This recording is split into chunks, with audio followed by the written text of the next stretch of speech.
Yeah, I'm just, you guys have read this, you know what I'm going to say. We're going to be talking about the marginal note found in Isaiah 14:12 in the 1611. So let's get started. Lesson 219, the AV 1611, examining the marginal notes, other notes of interest, Lucifer, the introduction. In lesson 218, we began looking at the final category of marginal notes that we will be investigating, which I titled, quote, other notes of interest. For this category, we will be looking at miscellaneous marginalia addressing topics related to the defense of the King James Bible that often come up in public discussions. In lesson 218, I laid out the following categories for consideration. We looked at Septuagint references last week. We looked at animals and beasts, specifically unicorns, behemoth, and leviathan. And then we looked at the marginal note on Psalm 12:7. And then I said last time that we would be looking at the note on Lucifer. So, having covered the first 3 points in lesson 218, the focus of this lesson will be on the marginal note appended to Isaiah 14:12 in the 1611 dealing with Lucifer. Okay? Now, here is the note.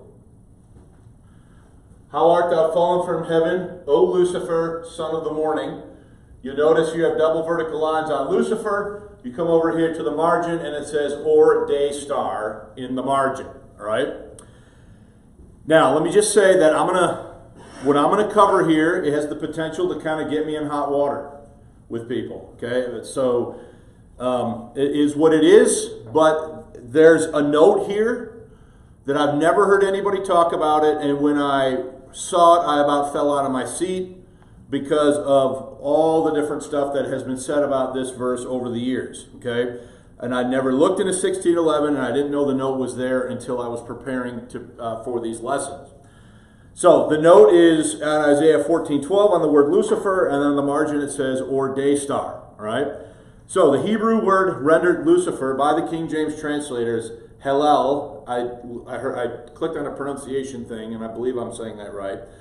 The word appears only one time in the Hebrew text. So the word translated Lucifer only appears one time in the Hebrew text. So this is an instance where there is no place to necessarily cross-reference that specific word because the word only is this one place in the Hebrew text. Okay?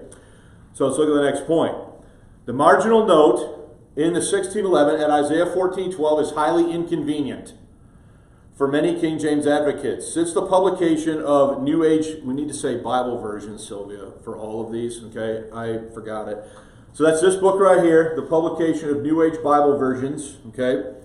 By Gail Riplinger in 1993, many King James defenders, including myself, have used Isaiah 14:12 as a major plank in their argumentation against modern versions. Riplinger's argument stems from the fact that modern versions replace Lucifer with morning star or some equivalent in Isaiah 14:12. And then I have 3 examples. So look at the NIV.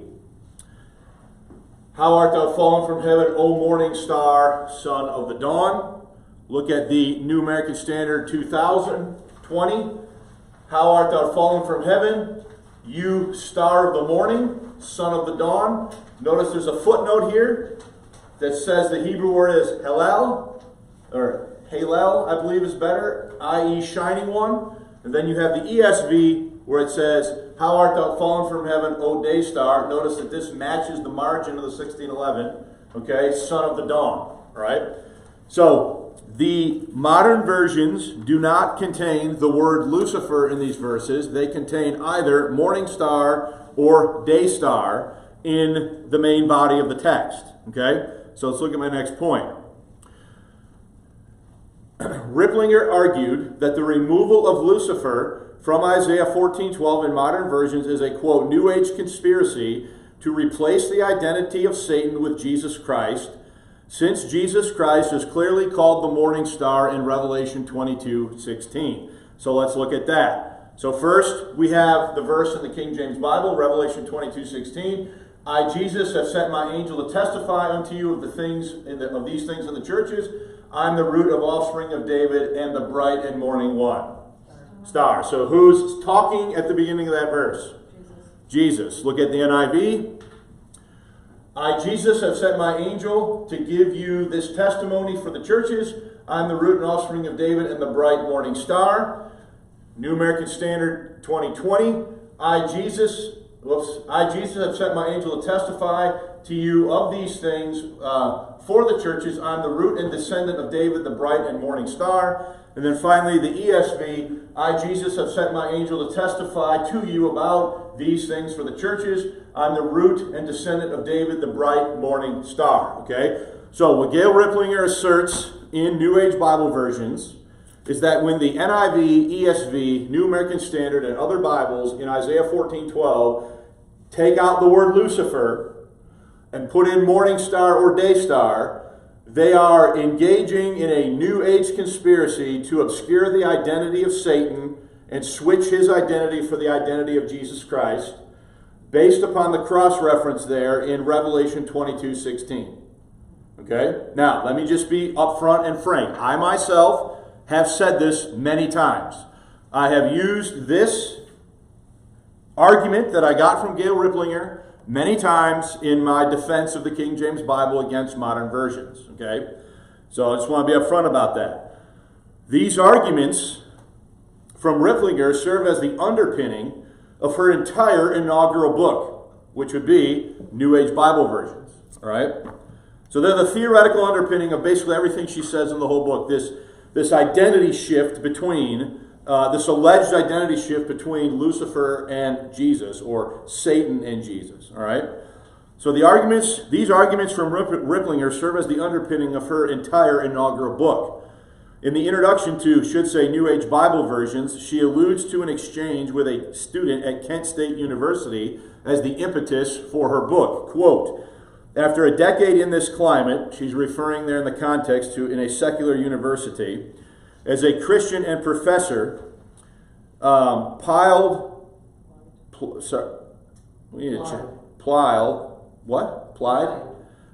with question, a bombshell hit as a young man asked, is the fall recorded in Isaiah 14 about Lucifer, as the King James Version and Hebrew text indicates, or Jesus, the morning star, as the NIV, New American Standard Bible, imply?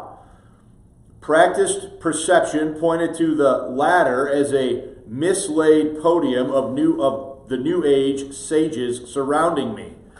This prompted a 6-year research project into new Bible versions, Greek editions, and manuscripts, culminating with over 3,000 hours of word-for-word collation of the entire New Testament. So understand what Riplinger's saying. She got a question from a student. Was Isaiah 14:12 about Satan, or was it about Jesus? And the question was coming from the New Age version, from the New Bible version, because of the way it was reading in the NIV, New American Standard, and other places. Okay? So that is the underpinning for why she's writing the book. All right? Next point. In chapter 2, it should say, of New Age Bible versions, Riplinger lays out her core argument that serves as the launching pad for her entire book. Quote, 20th century versions have removed the name of Lucifer, thereby eliminating the only reference to him in the entire Bible. The word Lucifer then falls into the realm of the poets and writers of mythology and ceases to be an identifiable character of biblical origin. The change in the new versions does not spring from the original Hebrew language, but from the theology of the New Age version editors. So she's saying their theology is leading them to translate it this way, not because of what the Hebrew text says. Is everybody following that? The NIV's wording parallels exactly the view expressed by NIV committee member R. Laird Harris, possibly. He asserts that Isaiah 14 is not about Lucifer and his descent to hell, but about the king of Babylon and his internment in the grave. The NIV's version of Harris's view is one link in a chain tied to New Age Luciferian H.P. Blavatsky, who, like the new versions and new theologians, denies the fall of Lucifer. Blavatsky writes the script for the 20th century scribes, saying, quote, now there are many passages in the Bible that prove on their face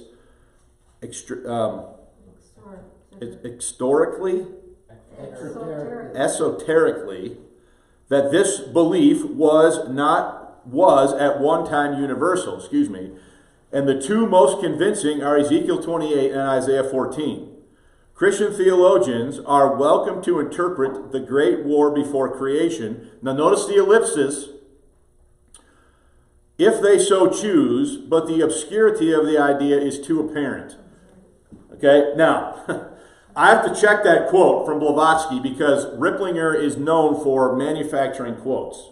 I'm sorry to say it that way, but there are many manufactured quotes in New Age Bible versions that I document in other lessons, okay? But understand what she's saying. She's saying this Luciferian Blavatsky is setting the stage for the theology of the editors of the new versions when they take away Lucifer out of the text and replace the identity, Satan's identity as Lucifer, with that of Jesus Christ. Okay? An examination of the original Hebrew will dispel any illusion that morning star is an acceptable substitute for the word Lucifer. The Hebrew is Hallel ben Shakbar, I'm sure I'm butchering that, okay, which is accurately translated Lucifer, son of the morning. The NIV and New American Standard Bible give an English translation as if the Hebrew were, I'm not even going to pronounce it, but it's obviously different, or morning star, son of the dawn. Yet the word for star appears nowhere in the text. Also, morning appears only once, as the King James Version shows, not twice, as new versions indicate.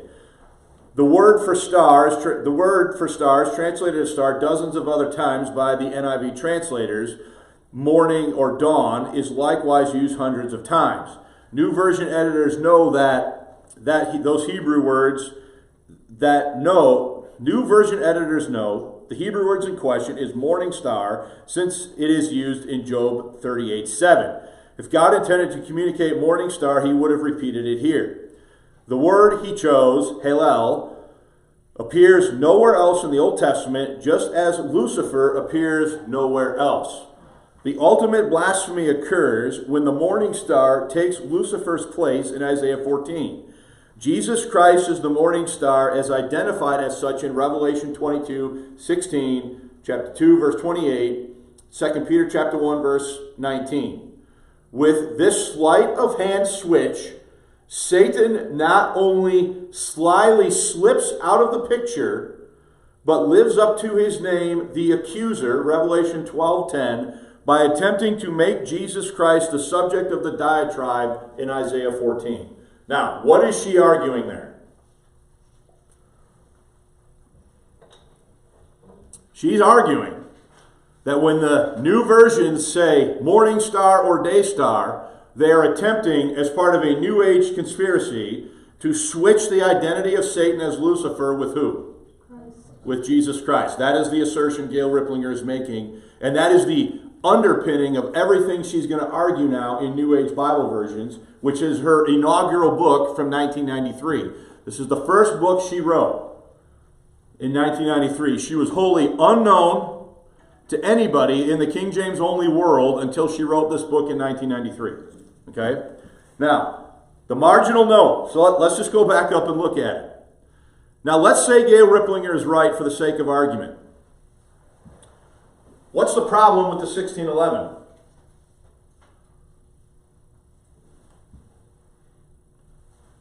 What do the King James translators do in the margin? Mention it. Do they give as an alternative to Lucifer? So she never, did you at any time in any of that hear her mention this marginal note? No. It's completely left out of the conversation. Whether she checked it and knew about it or whatever, she's completely silent on the whole thing. Now, how many of you think that's a problem? Yeah. I think it's a problem. Let's go underneath that, bottom of page 3. The marginal note in Isaiah 14:12 and the 16:11 is a major blow to standard King James only talking points. Why was this marginal note never addressed by Riplinger? The King James translators viewed day star as an English definition for the Latin word Lucifer in the main body of the text. How do I know? Do they do that? What do they say? They say Lucifer or what? Day star. She never mentions this. Okay? Let's keep going in the notes. Is that really a proper name, or is that just a description of a Which one? person? Oh, day star. So, I mean, could we'll that get to refer the... a good person as opposed to some bad person? I mean, could it be referred to both of those people? So we will, I will jump ahead and answer your question, but we'll talk about it in more detail at the end. Okay. Lucifer to me is the proper name. Right. Yeah. This is the meaning of the name. Exactly. Okay? But is that just an adjective, or is that really the name? It's related to the name, and I'm going to show you conclusively that going all the way back to the 1400s, there were people who were identifying or defining the word Lucifer as day star. Okay? But in that earlier thing, it said Lucifer is only mentioned one time? Lucifer is only mentioned one time in the entire Bible, in Isaiah 14. Okay? So let's go back to the notes. This textual fact constitutes an inconvenient truth for many King James advocates. I have never heard anyone talk about this topic and was not aware of this marginal note until studying to prepare these lessons. So how do we make sense of what is going on here? Does Riplinger's theological charge leveled against the New Version editors apply equally to the King James Version translators for their suggested alternative reading or day star? Are they suggesting in the margin what the other ones have in the text? And yet she never mentions it. And she accuses them here of being involved in a New Age conspiracy to switch the identity of Satan with who? Jesus Christ, and she never mentions the marginal note, which is plainly in the text at Isaiah 14:12. Okay?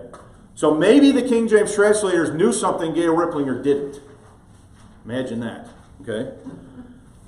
Now look, guys, I'm serious. What I'm teaching you right now is going to get me in hot water. There are going to be people that are madder than stool pigeons because I'm going over this information. And to that I would just say, don't be mad at me for telling you the truth. Be mad at Gail Riplinger for misrepresenting the truth.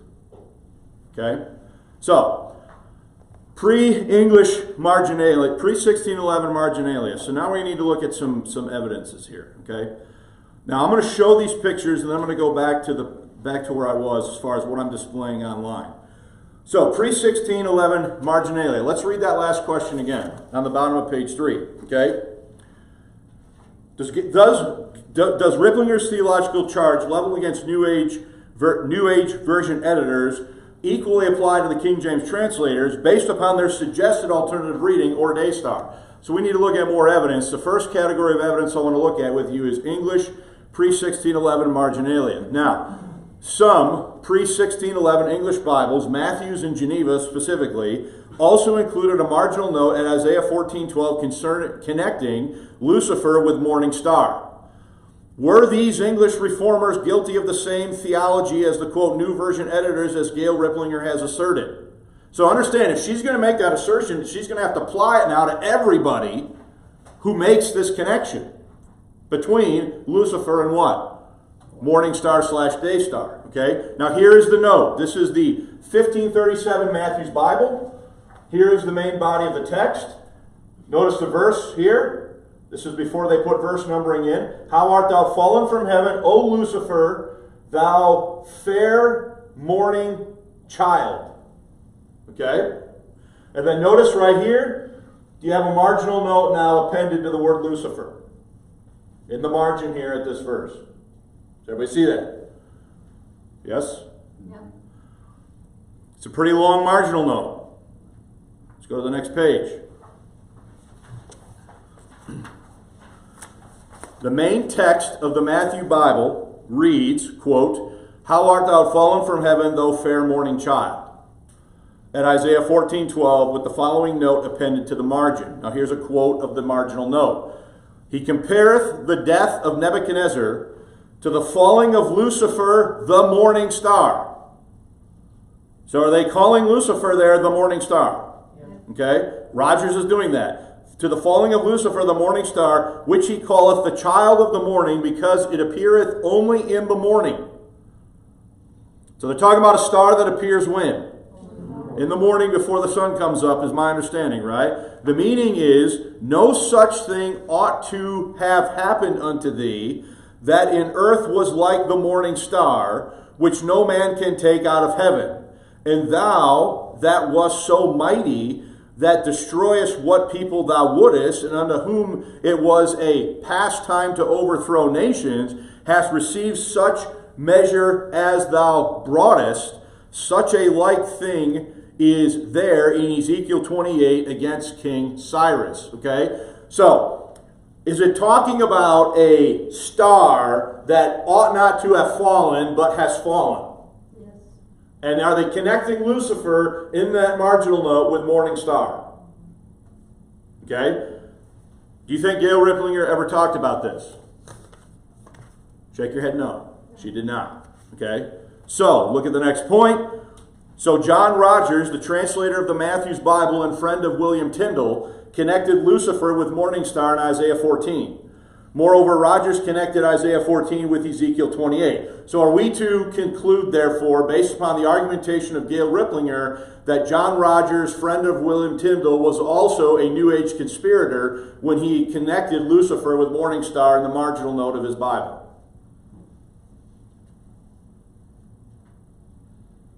You see where this goes if that's the argument you want to stick with. Okay?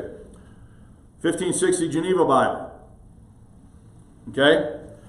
Here's the verse. So now you'll notice we have numbering now. How art thou fallen from heaven, O Lucifer, son of the morning? Notice there's a, right here, H, CH on Lucifer. Notice there's a marginal note now for this in the Geneva Bible. So let's look at this. So under the image. So the main body, so the main text,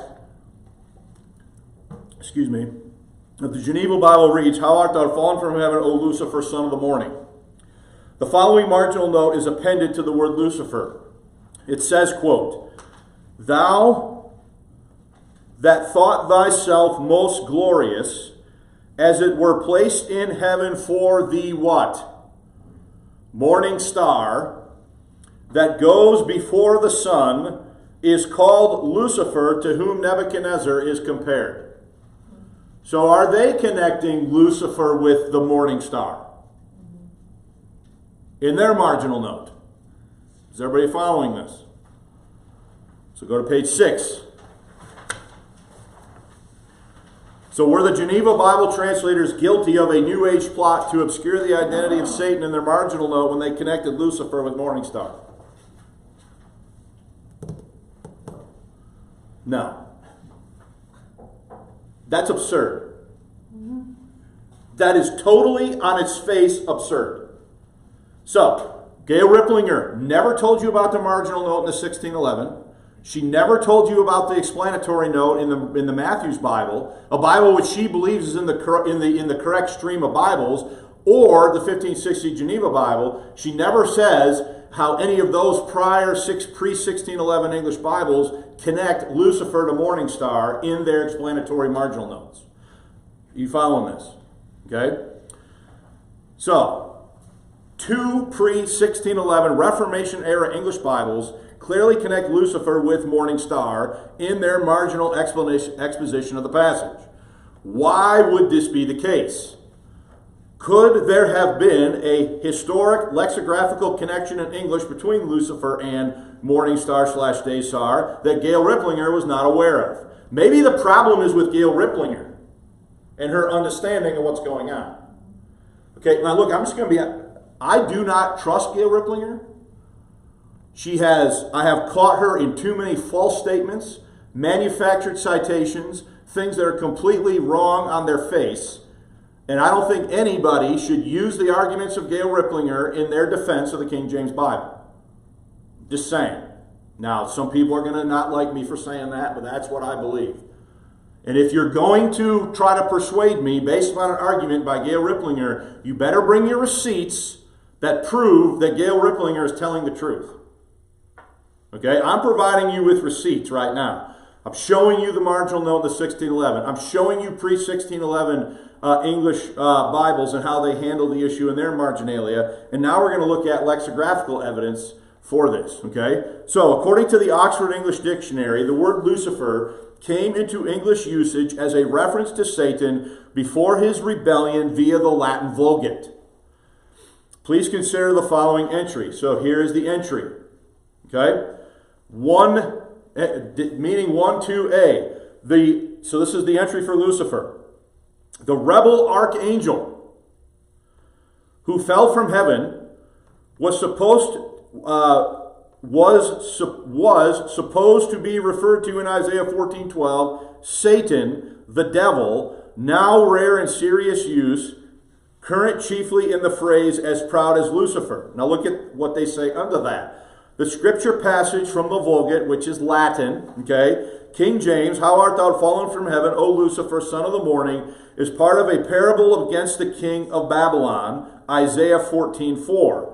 But the mention of a fall from heaven led Christian interpreters to suppose that the king of Babylon was to be interpreted spiritually as a designation of the chief of the angels who kept not their first estate, hence the general patristic view that Lucifer was the name of Satan before his fall.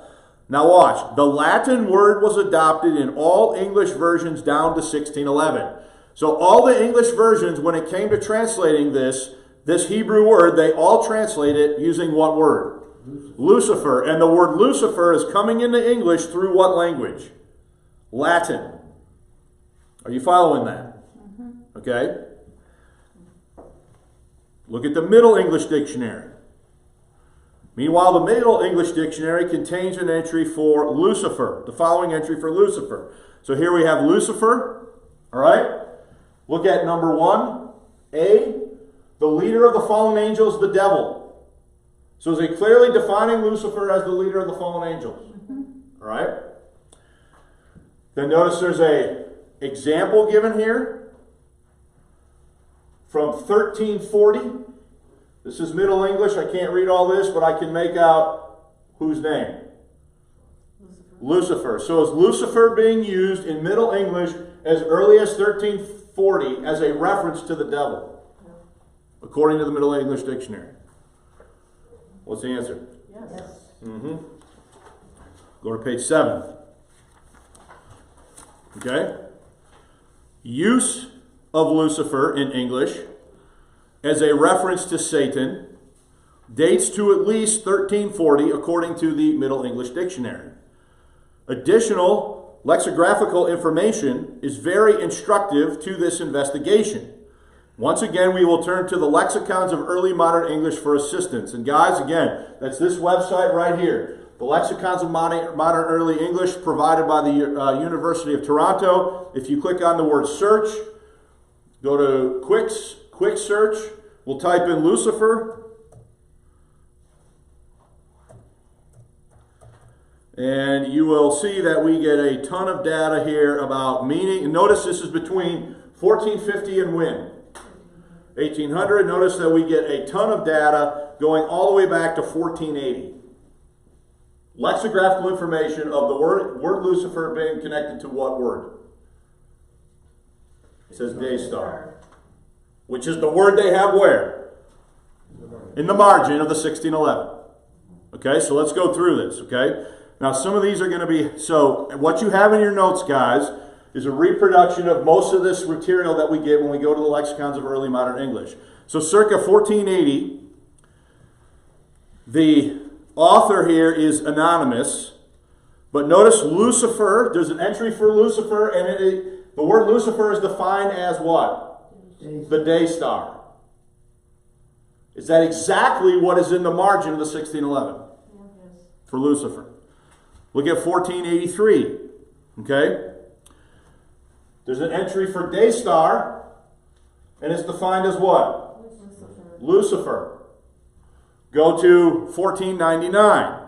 Notice 1499, morning star, defined as what? Lucifer. Go to 1538. So all these are predating the 1611. Go to 1538. Lucifer is defined as what? Day star. Okay? Go to 1542, Biblioteca. Okay? Again, Lucifer is defined as meaning what? Day star. Go to 15, we're on 1552, right? Okay, English Latin alphabet here is what this is. Notice day star is defined as what? Lucifer. Notice there's a second entry, star called the day star, also defined as what? So do we have tons of lexicographical information going predating the 1611 that are connecting Lucifer with day star and morning star? Okay? 1587, a dictionary of Latin and English languages by Thomas. Notice this entry here. Okay, this is all in Latin. But the day star, also called who? Lucifer. So look at 1656, Glossopedia or a dictionary, Thomas Blanc. Lucifer, the day star, but figuratively the king of Babylon, Nebuchadnezzar, an archdevil. So do we have lexicographical information going all the way back to nearly 200 years before the King James Bible that are connecting the English word Lucifer with both day star and morning star in their definitions? Yes. Is everybody following that? Yes. Okay. So we got 1658, the bottom of page 7, New World of English Words by Edward Phillips, connects Lucifer, as it were, light-bearing to morning star, called in Greek. So there's another connection. 1677, an English dictionary by Elijah Coles. Lucifer, the morning star, also related to the archdevil or Satan. And then 1735, a New English dictionary, okay, is defining Lucifer as the morning one. Star. So I would say there's ample lexicographical evidence in English for Lucifer being defined as morning star or what? Day star, predating the King James Bible by nearly 200 years. Okay? Is she still alive, or has she ever been asked that? I don't know. I've never heard anybody talk about what I'm talking about in this lesson. So my sense is maybe not. Okay? So, Lucifer, look at the next point. Lucifer is a Latin word meaning light bearer or light bearing. And it came into English through the influence of Latin. Consider the following comparison between the Latin Vulgate and Wycliffe's translation of Isaiah 14:12 in the 1380s. Wycliffe is not translating Hebrew, he's translating the Latin Vulgate when he does his translation in the 1380s. Okay? But notice, so he's translating a text that says Lucifer in Latin. When he goes to put that into English, he just simply transliterates the word, lifts it out of the Latin, and puts it where? Into English, as that's exactly what he did. That's where the word came from. That's how the word got into the English lexicon as a reference to Satan, is because of the influence of the Latin Vulgate on the English language. Is everybody following that? Look at the next point. Wycliffe simply moved the word/name Lucifer forward into Middle English out of Latin. This convention stuck as Coverdale, Matthews, Great, Geneva, Bishops, and Reims Bibles all followed suit in using Lucifer as the translation of the Hebrew word Hallel in Isaiah 14. So they all just follow that precedent and refer to the person here that's being discussed in Isaiah 14 as who in English? Lucifer. But prior to that it was Hallel. That's the Hebrew. But that's how they translated it in Bible. That is how Jerome translated the Hebrew into Latin. He translated it as Lucifer. Oh. Then the Latin influences English. Wycliffe, when he translates the verse out of the Latin Vulgate, he just simply transfers the name out of Latin and puts it where? Into Middle English. Okay, now go back to your notes. Recall from above. So let me just scroll back to that so I can show you what I'm talking about. Right here. Okay. Recall from above that the Middle English Dictionary cataloged a usage of Lucifer from 1340, right here, 1340. Okay, we already looked at it. 1340, Lucifer, the leader of the fallen angels, the devil. Okay, back to the note, or the point. Recall from above that the Middle English Dictionary cataloged a usage of Lucifer from 1340, nearly 4 decades before Wycliffe translated his Bible. Meanwhile, lexicographical evidence exists from the 15th century that the meaning of Lucifer was tied to both day star and morning star. I showed you that many times over already. Therefore, when the King James translators offered day star in the margin at Isaiah 14:12 as an alternative to Lucifer, they were using an English synonym of long established meaning. One could argue, as is often the case in the marginal notes found in the 1611, that day star is a more literal English rendering of the Hebrew word Hallel directly into English. Because Lucifer's coming out of what language? Latin. Okay? Is everybody following this so far? Now just say, did Gail Riplinger talk about any of this? No. She did not. She did not, and then does she make a pretty pernicious accusation against people based upon an inadequate sampling of information. Now, I'm not saying I agree with all the decisions made by modern version editors, because you know that I don't. But I'm saying to call these guys guilty of a New Age conspiracy and to leave all this information out of the explanation, to me, is a major problem. Okay? So there's one other category I want to look at, and this is other Reformation-era vernacular translations. The same phenomenon can be observed when one looks at other Protestant-era vernacular language translations of the 16th and 17th centuries. So go to page 9. So here we have Luther's German from 1535. Obviously you can't read German, but I've translated it for you using tools. Okay? So here's Luther's German. Luther's German text reads, quote, this is an English translation of the German, "How you fell from heaven, you beautiful morning star. How art thou fallen to earth, who weakened the heathen." So, I mean, clearly Martin Luther, when he calls the person here a morning star, is clearly engaged in a New Age conspiracy to swap the identity of Lucifer or Satan with Jesus Christ, right? I mean, clearly that's what Luther's doing. No. All he's trying to do is translate out of Hebrew into what? German. Okay? But if Riplinger's going to be consistent, does she have to accuse Luther of the same thing? Yep. Look at the 1562 Italian. Okay? Now this is interesting. Here's the verse 12. And I know it's a little bit blurry, but notice, is there a marginal note here on the portion of the verse in question? So let's look at, so the main body of the 1562 Italian text reads, "O morning star, daughter of the dawn." Whereas the marginal note reads, "Or Lucifer, son of the dawn." So is the Italian doing it exactly the opposite of what the 1611 did? The 1611 is giving you, the Italian is giving you "O morning star" in the text and giving you Lucifer where? In the margin, which is exactly the opposite of what the 1611 did. The 1611 gave you Lucifer in the text and "or day star" where? In the margin. Okay? Look at the 1569 Spanish. In Spanish, the main body of the text reads, "O Lucifer, son of the morning." Whereas the margin reads, "or son, that is, illustrious prince." So notice, here's the Spanish. Can you clearly make out the word Lucifer in Spanish right here?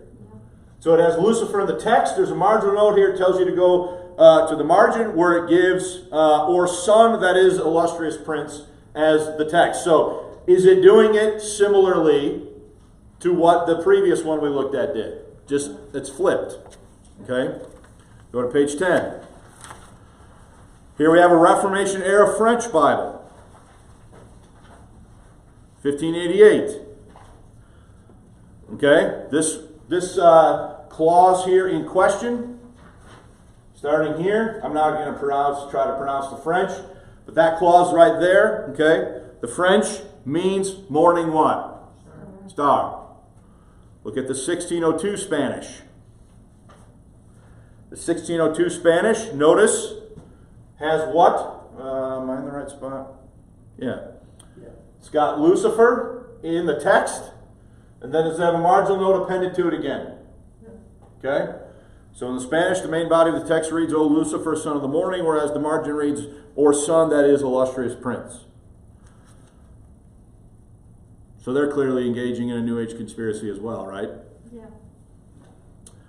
1607, Italy, or say the Italian, by Diodati. Yeah. Okay? So my friend, my Italian missionary friend, I think he's going to be happy with me now. Okay? So the 1607 Diodati moved the marginal reading from the previous one from 1562 Italian into the main body of the text. O Lucifer, child of the dawn. His footnote reads, How are you fallen from heaven, your sovereign height and dignity, you who were like the morning star in splendor and glory. Okay? So what I want you to see here is this. Let's go back to the previous Italian one. Okay? Notice that they had morning star and they had Lucifer where? In the margin. Let's go now to the 1607 and notice that the situation is flipped. Notice that now they have Lucifer where? In the text, and they have morning star, even though it's cut off in this picture, there's morning star where? In the margin. Okay? And then we have the 1637 Dutch Statenvertaling, which I hope I'm saying that right. The 1637 Dutch reads, How art thou fallen from heaven, O morning star? Thou son of the dawn, how art thou cut down to the ground? Thou hast offended the heathen, is the way that reads. Okay? Notice that you have a number 43 here before O morning star. You see that? Yeah. If you scroll down, you'll see here's note 43. So this note 43 goes with the 43 that was in the verse. Okay? So here's a screenshot of the marginal note 43 appended to Isaiah 14:12 in the Statenvertaling. Translated, note 43 reads, quote, So the prophet called the king of Babel because his glory here on earth was as the luster of the brightness of the morning star in heaven, or in the firmament shining clearer and brighter than any of the other stars in heaven, insomuch that it alone giveth a shadow. Okay, so clearly, are they giving explanation there on morning star why they decided in Dutch to translate it what? Morning star. So, here's the question then. Were all the Reformation era translators responsible for the Bibles listed above part of a New Age plot to obscure the identity of Satan? No. I don't think so. Or were they just trying to render the Reformation era text in their mother tongues as accurately as possible? If Gail Riplinger is going to condemn modern version editors, is she willing to do the same thing for these Reformation era translators as well? Including who, by the way? The 1611 translators, because they do the same thing as all these other ones were doing. Okay? And by the way, have we already seen that they're looking at these other sources? Are they looking at the Dutch and the French and the Spanish and the German? Are they looking at all this stuff? Maybe not the Dutch because it was done later. But they're looking at the Spanish and the Italian, and they're looking at all of this stuff. And are they seeing these guys doing the same thing? Do they have massive amounts of lexicographical evidence in their own language of Lucifer being defined as day star or morning star? Yes. Okay? So conclusion, page 11. Before one dismisses the lexicographical and translational evidence presented in this lesson on the grounds that Satan cannot possibly be referred to as, quote, the day star / morning star, because it is a reference to Jesus Christ, they need to consider Job 38:7. Job 38:7 says, when the morning stars sang together and all the sons of God shouted for joy. Now, don't read my note. Who's that referring to? Who is Job 38:7 referring to? When it says, oh, when all the morning stars sang together and the sons of God shouted for joy. I think it's referring to angels. Okay? And it refers to them as morning what? Stars. So, if one of the morning stars fell from heaven, would that be a problem? No. Okay, look at the next point. Does that refer to all angels or like the archangels? I think it refers to the angelic All of them? order, host. Yeah. Because they were all present when God created. Okay? At least, it refers to at least There seems to be a hierarchy. Right, there's clearly an angelic hierarchy. I don't dispute that. It could be also referring to the angels that were still on God's side. Yeah, exactly. But Lucifer was clearly a cherub, according to Ezekiel 28. Thou art the anointed cherub that covered, I have set thee so. Thou hast walked up and down in the midst of the stones of fire, yada, yada, yada. Ezekiel 28, right? Okay. So, most interpreters understand the morning stars of Job 38:7 to be a reference to angels. So as the former anointed cherub that covered the throne of God, Ezekiel 28:11 through 19, was not Satan numbered among the morning stars before his fall? Therefore Satan was a day star / morning star that fell from heaven, exactly as stated in Isaiah 14.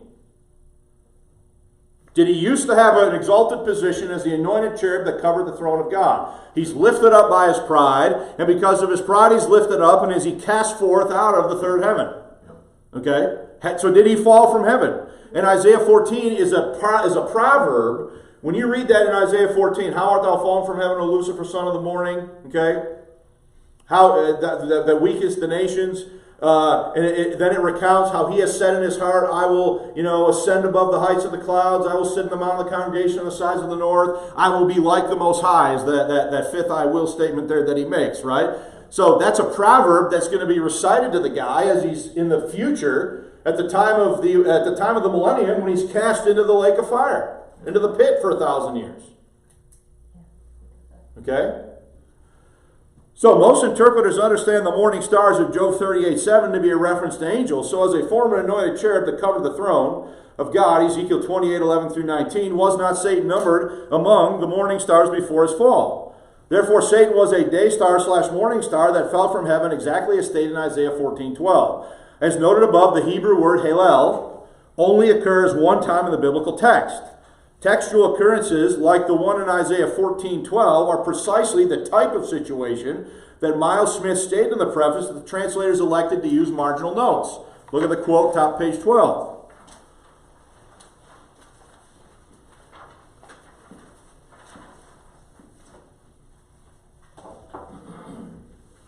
And I'm scrolling back there because I want to park that there. They said, Miles Smith said, there be many words in Scripture which be never found but what? Once. Having neither brother nor neighbor as the Hebrews speak, so that we cannot be holpen, that means helped, by conference of places. No, now in such a case doth a margin do well to admonish the reader to seek further and not to conclude or dogmatize upon this or that preemptorily. So does this fit the classification of where they would be keen to use a marginal note in a word that only occurs one time in the text? Yes. Okay? In addition, the marginal notes in the 1611, marginal notes in the 1611 occur quite frequently when proper names, that'd be Lucifer, are found in the text. In these cases, the margin is used to provide the meaning of the proper name in question. Please consider but a few examples. Now, some of these names I'm not even going to try to pronounce because I'm going to butcher them all. But you'll notice Genesis 16:14. I'm on page 12. There's a name given, and then notice what it says. That is the well of him that liveth and seeth me. So it's saying what the name what means. Look at Isaiah 8:1. Another massive name I'm not even going to try to pronounce. Notice, Hebrew, in making seed to spoil, he hasteneth, pray, or make speed. So are they telling you what that name means? Yep. Okay? Jeremiah 29:24. There's another name I'm not going to pronounce, and it defines it as a what? Dreamer. In Jeremiah 36:26, there's another name I'm not going to pronounce, and it says, or of the king. I believe the dagger is an error there. It should have been a double vertical line, but it's defining the word. Jeremiah 43:13, Beshemish, right? Or the house of the sun. So notice that in many cases, the text is giving you the proper name, and the margin is telling you what the name what means. Do you see that? Yeah. So what is the house of the sun? That seems more prominent than morning star. So those are included, Bart, just as other examples. Oh. Okay? So when this one says Lucifer, I believe Lucifer is the proper name. Or day star is a definition of what? Lucifer. Lucifer. Does that make perfect sense given all the lexicographical information I showed you going all the way back to the 1480s of Lucifer being referred to or defined as day star in contemporary sources of that time period? Okay, so let's go underneath here. The marginal note found in Isaiah 14:12 in the 1611 seems to fit both criteria. First, it occurs at a place where the Hebrew word in question, Hallel, appears nowhere else in the biblical text. So does it meet the criteria of a word that cannot be helped, where there is no help to be provided by conference of other places? Because it only occurs how many times? One time. So it meets that criteria. Second, it occurs in a place where the translators seem to be elaborating on the meaning of the proper name Lucifer. The King James translators were not so theologically sloppy to confuse Satan for Jesus when they inserted the marginal note or day star into the AV at Isaiah 14:12. They were simply using an English synonym of long established meaning. They are defining what the proper name Lucifer means. It means what? Day star. That's it. So now this example fits the criteria of what seems to be their practice and their stated situations in which they were going to use marginal notes and words that only occur one time, for which they cannot offer any conference of places. Is everybody following this? Yes. Okay. There's an interesting article on the KJV Today website, Lucifer or Day Star in Isaiah 14:12, that attempts to address the marginal note appended to Isaiah 14:12 in the 1611. The unidentified author of the article appears to be attempting to lay out a middle-of-the-road position between the one enunciated by Gail Riplinger and the one being asserted in this lesson. Okay?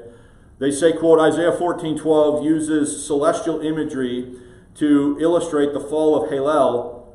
In this picture, Hallel is compared with the planet Venus, which appears early in the morning. Thus, day star is the symbolic referent in Isaiah 14:12, and the King James Version margin indicates.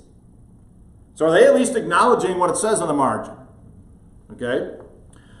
That being said, Hallel is much more than just the planet Venus.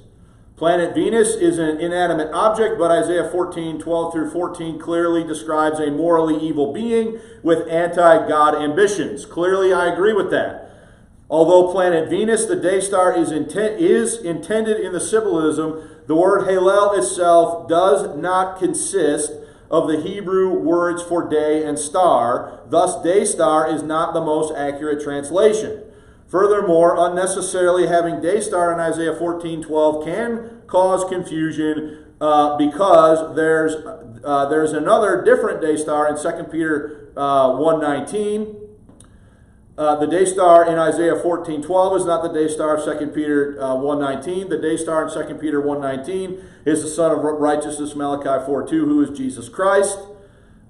Skipping the parentheses for the sake of time, the day star in Isaiah 14:12 is Venus, which represents Satan, The sun represents Jesus Christ, the King of Israel, whereas Venus represents Satan, the king of Babylon. Having Lucifer, Venus, instead of day star in Isaiah 14 distinguishes the celestial body in Isaiah 14:12 from that in 2 Peter 1:19.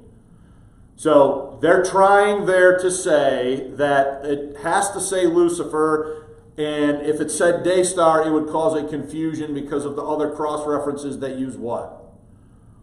Day star. So the King James Version Today website is trying to sort of walk a line, I think, between what Riplinger said and kind of what I'm suggesting in this lesson. Okay? But do they at least acknowledge the marginal note? Yes. Yes. Okay? So, the additional Reformation era vernacular translation surveyed in this lesson seems to suggest that translating the Hebrew word Hallel in Isaiah 14 possesses a unique challenge in many languages. When one combines the translational and lexicographical evidence regarding the historical connection between Lucifer and Daystar in the English language, a revised understanding emerges. The King James translators used Satan's proper pre-fall name Lucifer in the body of the text while providing a definition Daystar in the margin like they did with many other similar situations. When one drops verbatim identicality of wording as the standard for preservation and acknowledge there are different ways of saying the same thing, they are free to follow the evidence where it leads. Why was none of this evidence presented in this lesson ever presented by Gail Riplinger? Okay? I'm calling, yes, I am. I'm calling it out. You should not, on the face, trust anything that's said here without verifying it. So, anybody have any comments or questions?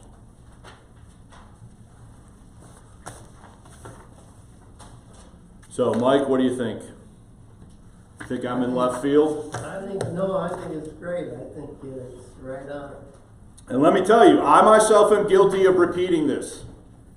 There are messages on the church website where you will hear me repeating this. The question I have is, do I take those messages down? Or do I leave them there as a testimony to what I taught previous? I don't want to mislead people in the present, but I also need to have documentation that I have changed my mind. And the reason I've changed my mind is the translators have compelled me that I have to think different. Because the way I was thinking about it did not even mention this. Okay? I think I would leave them and just put a footnote or do what the old classic television shows do, where they show Gunsmoke and those things. These shows were made in a different time period, and smoking was allowed. It's a terrible thing. Be careful you're not offended. Yeah, I think I'm going to leave them. But look, guys, you got to understand. Like I'm sort of got a little bit of fear and trepidation to look at what happens with this. But if this blows up this week on the internet, you're going to know why. Because I'm calling this out as this is garbage reasoning. I'm sorry. It's not good, and it is indicative of a host of error. This is the inaugural book, and at the face is a massive, massive problem that is going to now cause. I'm not saying everything in the book is totally wrong, but what I'm saying is that the fundamental premise of the book is incorrect and doesn't even touch on extremely important, relevant data that would then castigate other people of the Reformation era who seem to have who seem to be wrestling with the same understanding of what they should do here, not only in English, but across all the languages of the Protestant Reformation. Then there's got to be a problem with that view. Okay? So, if I'm shish kebab, skewered, and burned at the stake between now and next week, you'll know why. Okay, yes, thank you, Sylvia. All right, we got to quit. We're past time. But I do think this is a better, more sound explanation of what's going on here than what is enunciated by Gail Riplinger in New Age Bible versions.